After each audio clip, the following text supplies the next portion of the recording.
இதுக்கு பதில் கொடுக்கறதுக்கு கனிமொழி அக்கா வராங்க.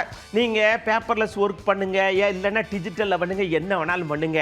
ஆனா களத்தில் இருக்கக்கூடிய ஆட்கள் நாங்கள்ல, எங்களுக்கு தெரியும் எங்க மக்களுக்கு என்ன கொடுக்கணும், என்ன செய்யக்கூடாது, என்ன வேணும்னு. பேசாம இருங்கக்கா. செல்போன்ல செல்ஃபி எடுத்தமா பிளைட்ல போகும்போது அப்படியே போட்டோமா போமான்னு இருப்பாங்க. இல்லைங்க, திராவிட முன்னேற்ற கழகத்துடைய தேர்தல் அறிக்கை மீது மக்கள் நம்பிக்கையோடு கொண்டு வந்து மனுக்களை தருகிறார்கள். அவர்களுடைய கருத்துக்களை எங்களோடு பகிர்ந்து கொள்கிறார்கள்.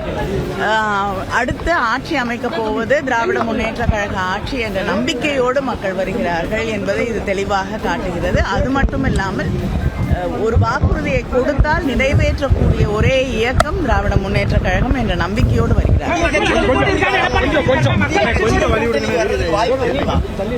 நிச்சயமா புதிய கட்சிகள் வருவதற்கு வாய்ப்பு இருக்கு. ஆனா அது யார் என்பதை நம்முடைய முதலமைச்சர் அவர்கள் தான் முடிவு செய்வார்கள்.